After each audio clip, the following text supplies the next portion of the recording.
চাপৰবাসী ৰাইজৰ বাবে এটি সুখবৰ। চাপৰ চিকিৎসালয়ত পুনৰ আৰম্ভ হৈছে FRUৰ সুবিধা। FRUৰ সুবিধা লাভ কৰা চিকিৎসালয়খন ইমান দিনে ব্লাডৰ অভাৱত বন্ধ হৈ আছিল। উক্ত সুবিধা লাভ কৰাৰ উদ্দেশ্যে অহা 9 জানুৱাৰী চাপৰ চিকিৎসালয়ত অনুষ্ঠিত হ'ব মেগা ব্লাড ডোনেশ্যন কেম্প। উক্ত ডোনেশ্যন কেম্পত জমা হোৱা ব্লাডৰ সহায়ত পুনৰ আৰম্ভ কৰিব চিজাৰিঙৰ সুবিধা, যাৰ ফলত প্ৰসূতি মহিলাসকল লাভৱান হ'ব। ইতিমধ্যে যোৱা 5 ডিচেম্বৰত চাপৰ চিকিৎসালয়ৰ এগৰাকী প্ৰসূতিক অস্ত্ৰোপচাৰ কৰি সফল হৈছে বুলি জানিবলৈ দিয়ে মহকুমা চিকিৎসা বিষয়া আবুল কালাম আজাদে। অহা 9 জানুৱাৰী চাপৰ হালকুচাৰ সমূহ ৰাইজৰ ব্লাড ডোনেশ্যন কৰি এই মহান কামত অংশীদাৰী হ'বলৈ আহ্বান জনাইছে মহকুমা চিকিৎসা বিষয়াগৰাকীয়ে। নমস্কাৰ, মই ডক্টৰ আবুল কালাম আজাদ, মহকুমা চিকিৎসা বিষয়া চাপৰ ব্লক PHC। আজিৰ এই সংবাদমেলখন আয়োজন কৰাৰ মেইন উদ্দেশ্য হৈছে যে জিলা স্বাস্থ্য সেৱা সমাজৰ মাননীয় সভাপতি তথা জিলা আয়ুক্তৰ নেতৃত্বত আমাৰ জিলাখনত স্বাস্থ্য সেৱা আগুৱাই লৈ যোৱাৰ এটা নতুন প্ৰচেষ্টা অব্যাহত আছে। গতিকে আমাৰ FRUখন কণ্টিনিউ কৰাৰ কাৰণে চিজেৰিয়ান কৰাটো বাধ্যতামূলক। মাহত 5টাকৈ চিজেৰিয়ান কৰিব লাগে, মিনিমাম মাহত 5টাকৈ চিজেৰিয়ান কৰিব লাগে FRU এখন কণ্টিনিউ কৰাৰ কাৰণে। গতিকে এই FRUখন আমি এই মাহৰে 5 তাৰিখৰ পৰা আমি আৰম্ভ কৰিছোঁ।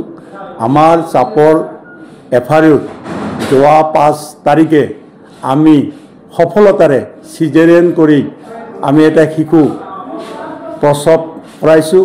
গতিকে চিজেৰিয়ান কৰি থকা অৱস্থাত বা চিজেৰিয়ান কৰাৰ কাৰণে ব্লাডৰ প্ৰয়োজন, কেতিয়াবা ব্লাডৰ প্ৰয়োজন হ'ব পাৰে। যিহেতু এইখন চাপৰ FRU, এই চাপৰ FRUখন আমাৰ mother blood bank Dhubri medical কলেজত আছে। আমি ভাবিছোঁ যদি আমি ইয়াতে ব্লাড ডোনেশ্যন এটা কেম্প কৰিব পাৰোঁ, আমাৰ জিলা আয়ুক্তৰ নেতৃত্বত আমাৰ এটা আদেশ দিছে যে আপোনালোকে চাপৰ অঞ্চলৰ মানুহৰ পৰা আবেদন কৰি ইয়াৰ NGO ক্লাব যিমান মানুহ আছে, যিমান এছ'চিয়েশ্যন আছে, যিমান সংগঠন আছে, সকলোকে লগত লৈ এটা ব্লাড বেংক কৰক। আৰু সেই মৰ্মে আমি অহা জানুৱাৰী মাহৰ 9 তাৰিখ বৃহস্পতিবাৰে 10 বজাৰ পৰা চাপৰ ব্লক PHCত এটা mega blood donation camp arrange কৰিছোঁ। মই চাপৰ ব্লক PHCৰ মহকুমা চিকিৎসক হিচাপে মই এই বৃহত্তৰ অঞ্চলৰ ৰাইজক অনুৰোধ কৰিছোঁ, আপোনালোকে দলে বলে আহি এই মেগা ব্লাড ডোনেশ্যন কেম্পটো ছাকচেছ কৰিব। তাৰে মই সকলোকে বিনম্ৰভাৱে অনুৰোধ কৰিলোঁ। ব্লাড ডোনেশ্যন কেম্পত 18 বছৰৰ পৰা 45 বছৰৰ যিকোনো সুস্বাস্থ্য লোকে ব্লাড ডোনেশ্যন কৰিব পাৰে। ব্লাড ডোনেশ্যন এটা মহৎ কাম। এই মহৎ কামটো সকলোৱে কৰক আৰু আমাৰ চাপৰ FRUখনক ব্লাড ডোনেশ্যন কৰি আমি যাতে সফলতাৰে ইয়াৰ চিজেৰিয়ান কৰি যাব পাৰোঁ। দুখীয়া গৰীব আমাৰ এই বৃহত্তৰ অঞ্চলত যিবোৰ আছে, মহিলা, গৰ্ভৱতী মহিলা আছে, যিসকলে বাহিৰত যাব নোৱাৰে, তেখেতসকলক যাতে আমি বিনামূলীয়াকৈ এই চাপৰ FRUত চিজেৰিয়ান কৰি আমি সেৱা আগবঢ়াব পাৰোঁ। এইখিনিয়ে ক'ব লগা। গতিকে মই আপোনালোকৰ জৰিয়তে, আপোনালোকৰ সংবাদ মাধ্যমৰ জৰিয়তে মই এই বৃহত্তৰ চাপৰ চালকচা অঞ্চলৰ সকলো মানুহকে মই অহা 9 তাৰিখে 9 জানুৱাৰী বৃহস্পতিবাৰ দিনা 10 বজাত যাতে আমাৰ এই ব্লাড ডোনেশ্যন কেম্পটো ছাকচেছ হয় বা সফলতাৰে যাতে আমি ব্লাড ডোনেশ্যন কেম্পটো ছাকচেছ কৰিব পাৰোঁ, আপোনালোকৰ সহায় তাৰ কাৰণে মই বিনম্ৰভাৱে অনুৰোধ কৰিলোঁ। যিকোনো চিজেৰিয়ান কৰিবলৈ হ'লে, এতিয়া যিকোনো গৰ্ভৱতী মহিলাৰ যিটো ব্লাড গ্ৰুপ, সেই ব্লাড গ্ৰুপটো ব্লাড বেংকত মজুত থাকিব লাগে। আমাৰ চাপৰ ব্লক PHCত আমাৰ ব্লাড ষ্ট'ৰেজ ইউনিট আছে। গতিকে আমি ব্লাডটো তাতে ৰাখিব পাৰিম। যেতিয়া ব্লাড লাগক আৰু নালাগক, যিকোনো চিজেৰিয়ান কৰোঁতে ব্লাডটো থাকিব লাগিব। ব্লাডটো থকাৰ পিছতহে চিজেৰিয়ান কৰা হয়, এইটো নিয়ম। সেইকাৰণে ৰক্ত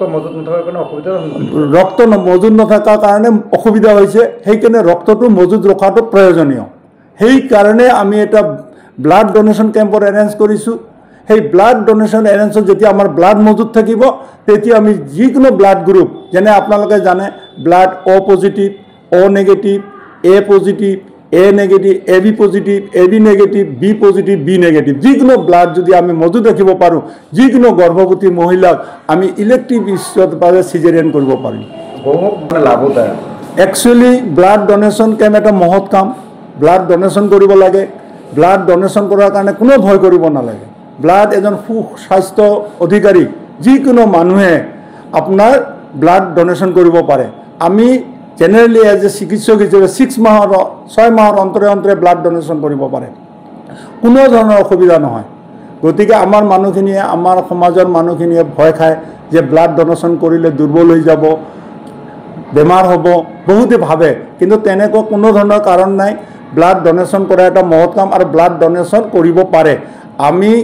ষ্টুডেণ্ট লাইফত আমি যেতিয়া ষ্টুডেণ্ট আছিলোঁ মেডিকেল কলেজৰ ছাত্ৰ আছিলোঁ তেতিয়া আমি 6 মান্থৰ মূৰে মূৰে আমি ব্লাড ডোনেশ্যন কৰিছোঁ গতিকে মই সকলোকে আগবাঢ়ি আহিবলৈ অনুৰোধ কৰিছোঁ যে ব্লাড ডোনেশ্যন কৰাৰ কাৰণে আপোনালোকে একো ভয় নাখাব ব্লাড ডোনেশ্যন কৰা এটা স্বাস্থ্যৰ কাৰণেও ভাল ব্লাড ডোনেশ্যন কৰা এটা স্বাস্থ্যৰ কাৰণেও উপকাৰিতা আছে কেতিয়ামান ব্লাড ডোনেশ্যন কৰাটো কোনো ক্ষতিকাৰক নহয় আপোনালোকৰ মাধ্যমেদি মই আমাৰ যুৱ চামক মই ক'ব বিচাৰিছোঁ আপোনালোকে ব্লাড ডোনেশ্যন কৰাৰ কাৰণে ভয় নাখাব আপোনালোকে ব্লাড ডোনেশ্যন কৰাৰ কাৰণে স্বাস্থ্যৰ কোনো ক্ষতি নহয়